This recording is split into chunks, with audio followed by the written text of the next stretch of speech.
Welcome to Soul, a weekly entertainment show on fashion, arts and culture, relationships, and mental health. Our co-hosts are Imani Warren and Dr. Delvena Thomas.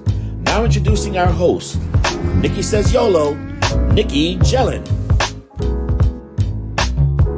All right, y'all. Nicky Says You Only Live Once with MIA Soul, and we are at the 28th American Black Film Festival in the gorgeous Miami Beach. Y'all, it's going to be a star-studded, melanin-glowing weekend. We were talking Kerry Washington, Nia Long, Effion Crockett, Corey Hardrick, and also Denzel Washington. There's so much to come. Keep it locked.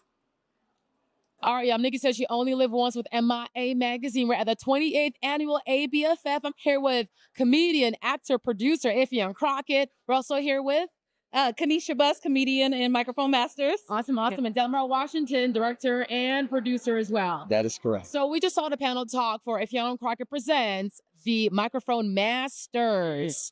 So why the why and why now? Who would like to go first? Why not? There's too many voices like Kanisha that I see killing the stages all the time, but they don't get the big looks from every network or the main networks that everybody is going for, and we don't get to hear their voice. We don't get to see that special from people that are like murdering the microphone. So it's like, why not? If I can provide any kind of platform for somebody like Kanisha, why not do it? So Kanisha, Yes. of this platform. Yes. So how did it come about? How did y'all meet, and how did this all come together? Well, we've been in LA together for a long time, and we've always run into each other, hang out, have a good time. And he was presented when they were doing this, from my understanding. They brought the work and he's seen it, and he called me. He was like, I never knew you was this funny, because we always just had a regular conversations, and we never really talked about comedy like that. It was always everything else. And so just having that organic relationship, and then him seeing the work that I've done, he was like, I gotta get you on board. I gotta get you on board. So So what episode are you on? I am episode 2. And how many episodes are there? There's 3 total. Oh, There's 3 3 total. Gotcha. Yeah. First season, huh? Yes, first season, and hopefully for many more. But like she said, Kanisha actually, she broke the ground, so it's going to be hard to follow behind those big footsteps, you know what I mean? Because you made a big footprint. But most importantly, what we wanted to do with this first season, we wanted to make sure that we set the foundation straight. And we found, people like Kanisha that had original voices that can, talk about what her purpose is in life. And as at the same time, her story is very, very, very inspiring. And very funny too, I might add. Okay. Oh, absolutely. I mean, at the end of the day, if it ain't funny, it doesn't work. So y'all actually own your masters. You actually own that part. So was it hard to negotiate? Like, is it normally a thing where you guys actually own your project? it's not a normal thing at all. So, it's definitely a blessing to be able to be in a position like this. I mean, obviously, you get the lawyers involved and things of that nature, but Okay. yeah.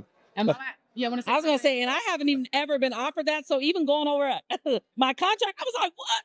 I was so excited about that. But working with them, like, the best interest is us. Like, it is about you. It's what are you gonna do, and making sure that we're taken care of as the comedians. So that was just so awesome, because I'd never been on a production like that where they really cared about what I wanted, what was best for me. So that was awesome. Yes. When is it premiere? How can we watch it? It's on now. Zumo Play. Yeah, it's on. Yeah, the Black Experience on Xfinity. But even if you don't have Comcast or Xfinity, Zumo Play is a free app. So you can watch it right this second on your phone, your laptop, your TV. You know what I'm saying? Yeah, we here. Last question. What is your take on comedian men wearing dresses?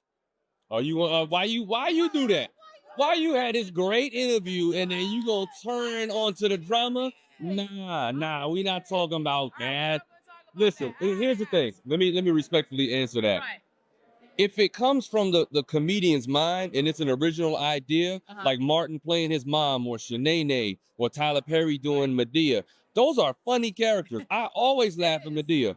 But when it comes from an executive that's trying to get you to do it, and it feels like, I don't really know, I'm not comfortable with this, then it's not appropriate. But at the end of the day, we're all creators. So if you create a character and you want to play that character, do what you do. Exactly. I've done Maya Angelou without a dress, but I have on a pantsuit. Yes, sir. I have on some clip-on pearl earrings and a wig. You know what I mean? But how am I supposed to play Maya Angelou looking like this? No. So I'm gonna play the character. I'm an actor. That's what I do. Awesome. Thank you so much. Looking forward to it. And congratulations. Thank you. All right. All right, y'all. It's Nicky Says You Only Live Once. We're at the 28th annual ABFF. I'm here with actor Leroyce Hawkins with Chicago PD. How you doing? I can't complain about a thing. How about you? I'm doing pretty good. You survived the weather? I did. But I'm from Chicago. I'm used to the elements. So you're used to it. Perfect. Perfect. So I was on your page and it's beautiful. You show your kids, y'all are doing content together and everything. How do you balance fatherhood, working on set, and also being a father as well to your, to your children? Yeah, to be honest, I just do my best. There's no guide, right? No, not really. Especially with me not having much of a guide in this industry with a son or not. You know what I mean? Yeah. And so, I didn't come from a family where, we were all entertainers. I'm one of the first from my family to really do what I'm doing in the first place. That's fine. Oh, You sure? yeah. All right. Thank you. Yeah, I'm one of the first in my family to do what I'm doing at this level. And so but also to have a family that we prioritize and we make sure that we just leave legacy, I think that makes it far more important. Yeah. So it's 2024 and the portrayal of Black dads on the big screen, it has not been in the best light. You don't think so? From what I see. I mean, I think it's changing, but I think progress needs to be made. So what's your thought on that?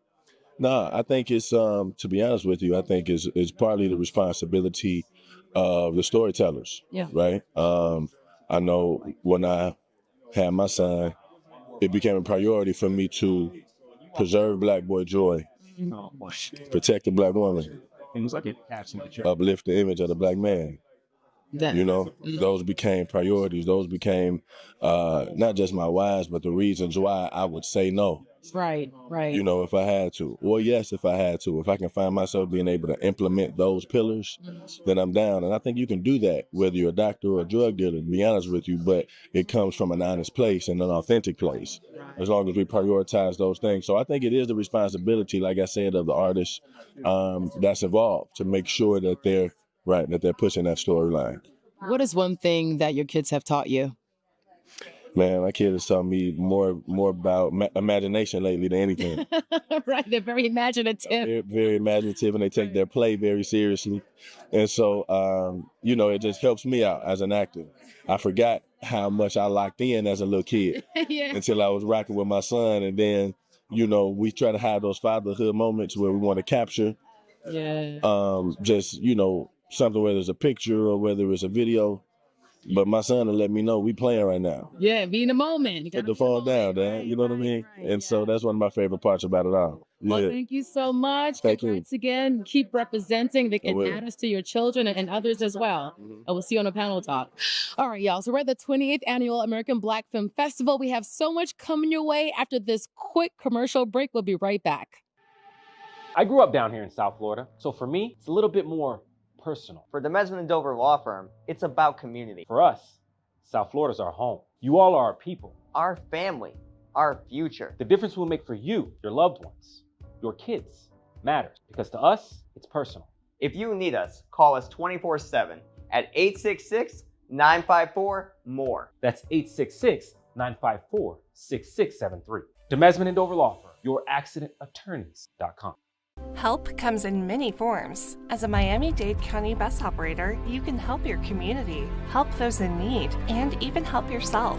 Operators have the opportunity to earn more than $50,000 a year plus built-in overtime, earn more than 13 paid holidays and vacation days, and take advantage of the tuition reimbursement program. Plus, qualified new drivers will receive a $5,000 sign-on bonus. Become a driving force in our community. Apply now at miamidade.gov/busdriver. All right, y'all. So welcome back. We have so much more Black stories coming your way. All right, y'all. So Nicky Says You Only Live Once with MIA Soul. We're at the 28th Annual ABFF, and we're here to talk about Old Dirty Bastard, a tale of two dirties. Now, first of all, Messiah, you are the producer of this documentary. So tell us briefly why this documentary now? For us, it was important that we do the documentary now because it's the first time the families had the opportunity to tell their story. And everyone's told ODB stories, or you hear ODB lore out there of things that happen, but the families never had an opportunity to really tell it from their point of view, and for people to really get the opportunity to see the husband, the father. Yes, so I want to talk more about that. So we're here with Iceline Jones. You are the wife of Old Dirty Bastard. So now it's a tale of two dirties. Now, what was he like as a husband? He was humble. He was strict. And more so, he was a loving father. Okay. Yes. And he was a real good husband. He made sure I I had everything I needed. He made sure I knew how to cook and clean. He taught me how to cook and clean. What was the favorite dish that he taught you how to cook? Lasagna. Okay. Yes. And fried rice. Okay. Yeah. So that's something. Oh, and oodles and noodles. Okay. Yes. Oodles and noodles. Yeah. So what are some of your fondest memories of him? One fondest memory of him. Very protective. Okay. Yes, over the family. He made sure that we were safe. Mhm. And he was the leader. Okay, that's good. That's good. And we're here with his son. Okay, so we're here with, and you are Barson Jones, aka Young Dirty Bastard. How you All doing? right. What's your name? I'm Nikki. Nikki. Nikki with MIA Soul. Yes. Yeah. And this is Draw Videographer over here as Okay. well. Yes, Peace. yes. Yeah. So okay, so as a little boy growing up, Little boy. yes, like what is your fondest memories of him? How was he to you as a father? Like she said, my mother said leadership. That was like he had a lot of charisma. You know, his middle name was actually my middle name is unique.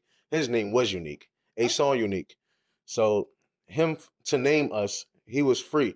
Yeah. You know what I'm saying? To original names. You know, he was the originator. Okay. Yeah. Can you share that unique name with us, or is that like a family thing? What you mean? We say you had different Oh. unique names, right? Oh So- yeah.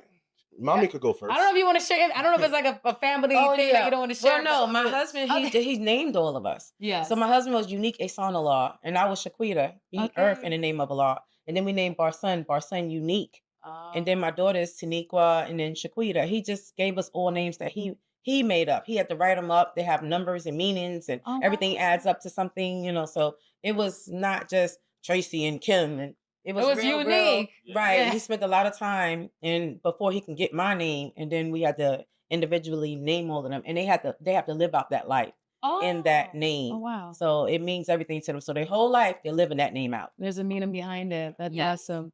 Now, Messiah, now as far as the documentary, it does feature just people, friends and family talking about his life, how he contributed to your relationships. Now, there are some artists as well being featured in the documentary. So what can we expect? You know, we were fortunate that people just love ODB. They love what he stood for. We have Mariah Carey in the documentary, and she comes on and she tells some fantastic stories, only special, moments that they shared. We also have Raekwon. He tells great stories. And we have Ghostface as well. But there's other celebrities in there sprinkled throughout, but those are the main three that tell some really fantastic stories. Yeah. All right, y'all. And so it comes out This August. Comes out this summer on A&E. It will premiere, and we're here at ABFF, so this will be our world premiere at the ABF. ABFF. Do you have a date that is coming out August 20th? August 25th. On A&E. On A&E, All right. August 25th on A&E. And if you don't mind, Iceline, can you share, tell our audience who this is? I carry him everywhere I go. I don't care what people think. This is my ODB. We have little ODB. What are these little toys, little figurines? Well, I carry him. His arms move, his legs move, his neck, his head turns sideways. Got little braids. And this is ODB, and that's it. That's it. Yes. Thank you, Nikki. He's always with you, watching over. Yes. So thank you so much. And we'll see you at the panel talk later on tonight.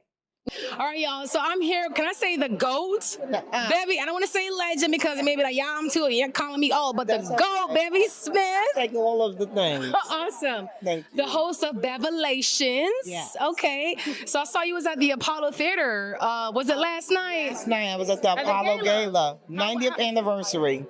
So what was it Yeah. all about? Like, did you have They fun? honored Babyface and Usher. Babyface received the Legend Award. Usher received the Icon Award. as you know, I'm born and raised in Harlem. So Harlem is, Apollo is actually my neighborhood theater. Yeah. So I had to be there. It was amazing. I saw you had a good time. I had a very good time. It's shocking that I made a 7 a.m. flight. It was raining when you landed. Yes, it was. Oh, it's going to be raining. Okay. We won't get into that. So you are hosting the HBO series for the short film that's happening. They're competing for $10,000. So, like, have you viewed them? Have you read the stories? I've not only viewed the films, but I've also read the bios on the folks, and I've interviewed them. Okay. So, yeah, I feel really good about them. We have, for the first time ever, all 5 of the filmmakers are female. So Femme Power is in full effect. And so it's a really great year for us at the short film contest. Yeah, shout out to ABFF for bringing that down to South Florida, showing our Black women, showing their talent and telling those stories. Exactly. So anyone in particular that stands out, or should we wait and see what happens? Can't be biased. Okay. All the stories are really good, poignant. There's some funny ones. There's some sad ones. There's some suspenseful ones. So it has, there's so many multiple genres that are being touched upon in the short film contest. So I think there's something for everyone that's going to be in the theater watching. All right, looking forward to it. Now, what is your all-time favorite Black movie? Oh, wow, I have so many. I'm going to go with the original Sparkle. The original Sparkle? Yeah, Irene Cara and Lynette McKee. Well, and and Philip Michael Thomas. I'm going to go with that. All right, taking it back. All right. Well, Yeah. Debbie, thank you so much, and we'll see you inside. Okay. Thank you. All right, y'all. So Nicky says you only live once with MIA Soul, and we're here at the 28th annual ABFF in Miami Beach, and I am here with actor Corey Hardrick. How are you Yes. feeling today? I feel really good. I'm happy to be here again. Yeah. So, yes. Oh, you said again, so you've been here before in the past. Yes, I was here and a few times, but in 2017, I won for Best Actor for this film I did called Destined. So, Okay, yes, I Yes. did hear about that one. Yes, yes. So we are here to, so you're busy this festival season. So Yes. we're going to be talking about the Tyler Perry's Divorce in Black, Yeah. and also the All-American Homecoming. Yes. Now, as far as Tyler Perry's, I'd like to say family drama or relationship drama. right. Now, you play alongside Megan Good. You're the lead man, and Yeah. Dallas is your character. And You saw the movie? I didn't know, but I saw the trailer. okay. Yeah, you know, y'all, I want the black market to get the movie. No. No, but Dallas, the character was a little Yeah. shady and caused some drama to the marriage and the relationship. That's correct. You didn't see the movie. You don't know that. Okay, I we mean, don't you know don't that. know We didn't know that. So how did you prepare for this role? Wow. So when I get a script, I got the script from Mr. Perry. He told me to read it. Like, so I get this call from Mr. Perry. He's like, it's Tyler Perry, And when he called me, I couldn't believe that he was calling me. And I was just like, wow, Tyler Perry's calling me right now. So I had to wake up and, get excited and stuff. And we had a cool conversation. He told me to read the script and get back to him. And if I like it, it's mine. It was just like that. He heard great things about me from Megan. Yeah. And he said he was a fan of my work, which I was like, wait a minute, he ain't a fan of, they don't even know me. But so I read it and I felt like the characters were, they were very strong. You know what I'm saying? More than just looking at, it was like a divorce situation. I was like, these are great characters, and I saw Dallas, like this guy who was, had a bunch of unhealed trauma, through his childhood. And, he's just hurt and looking for love. And he just used it any way he could as he got older in all his relationships. So sometimes that comes out not so great, you know what I'm saying? But that's real life. So this movie was real and it was all on the page. And I thought I can do it some justice with my artistry. So I said, let me bring my authentic self to it and let me go have some fun. Well, I'm curious to see what happens at the end. I mean, I know Ava, Megan's character, I'm not telling was you. fighting hard for the marriage until she found out about your dark secrets. So, okay, Dallas, I don't know what you did, but we'll find out. Now, so again, it's Divorce in Black. So what does Divorce in the Black, yes. Divorce in the Black. So what does the word Black connote? Like, what does it mean? Is there like a meaning behind the word? Is it because they're Black actors? Is it like because it's dark? What does that mean? Well, I believe you would have to ask Mr. Perry that because he titled it Divorce in the Black. So Okay. I just looked at it as, divorce can be like many things. It can be it's a new beginning for some, coming into the new, getting rid of old old Okay, things, yeah. you know. So coming into your second act, you know what I'm saying? So it's a lot of different reasons that title can, you Yeah, it could know, mean many can meanings mean, behind yeah, it. really Yeah. the meanings. But you know, I looked at this film as a way to work for Mr. Perry to show what I can do for, especially for like the culture, you know. And this is like, you know, it was a leading man role, and I felt like I can connect like with people through this role, whatever people are experiencing. Yeah, I'm sure there's real life, Yeah, situations. and I like to do characters that resonate with people, like just with real people, because life is not perfect, you know, and people want to see both sides. You just can't have everything happy, happy. They want to see some of the dark sides and, you know, the things that people really, really go through, you know, that can connect with them. And I believe there's a lot of Dallases out here in this world that's going through some stuff, and you know, on all levels, and with Ava, Megan's character. Yeah. So, you know, it can be a learning lesson for a lot of A people. lot of people, all And it right. can help people through their situations or, you know, a lot of ways. So I'm excited, you know, Yeah. just to show people the film and the work. And Talbot, he brings again the whole family relationship drama. So Yes. we love us some drama. He does it well. You're going to love this movie. Everybody going to love this movie for sure. Yes, yes. There we go. For Well, sure. Corey, thank you so much. Congrats you. again. Thank you. And we'll see you later at the panel talk. Yes. Thank you so much. Awesome. Appreciate it. Thank you. All right, cool. All right, y'all. So we're at the 28th Annual American Black Film Festival. We have so much coming your way. After this quick commercial break, we'll be right back. I grew up down here in South Florida, so for me, it's a little bit more personal. For the Mesman & Dover Law Firm, it's about community. For us, South Florida's our home. You all are our people. Our family, our future. The difference we'll make for you, your loved ones, your kids, matters, because to us, it's personal. If you need us, call us 24/7 at 866-954-MORE. That's 866-954-6673. The Mesman & Dover Law Firm, youraccidentattorneys.com. Help comes in many forms. As a Miami-Dade County bus operator, you can help your community, help those in need, and even help yourself. Operators have the opportunity to earn more than $50,000 a year plus built-in overtime, earn more than 13 paid holidays and vacation days, and take advantage of the tuition reimbursement program. Plus, qualified new drivers will receive a $5,000 sign-on bonus. Become a driving force in our community. Apply now at miamidade.gov/busdriver. All right, y'all. So welcome back. We have so much more Black stories coming your way. All right, y'all. So I'm Nicky Says You Only Live Once with MIA Magazine, and I'm here with the executive producer for Freedom Hair, Melanie Armstrong, and playing the role of Melanie is Simona Brown. How are you doing at the 28th ABFF? How's it going? It's going fantastic. Yeah? Yeah, really enjoying it. Did the weather like hinder or get in the way of travel plans or anything? Well, actually, I was supposed to be here Thursday, and my flight got canceled, but I made it on Friday. And now you're here. Perfect, yes. perfect. Yeah. So now Freedom Hair, is it based on true events? Freedom Hair is based on true events. So it's my story. It chronicles my legislative fight with the state of Mississippi to earn the right, believe it or not, to braid hair. Yeah. Right. And so I decided that braiding hair is what I wanted to do professionally.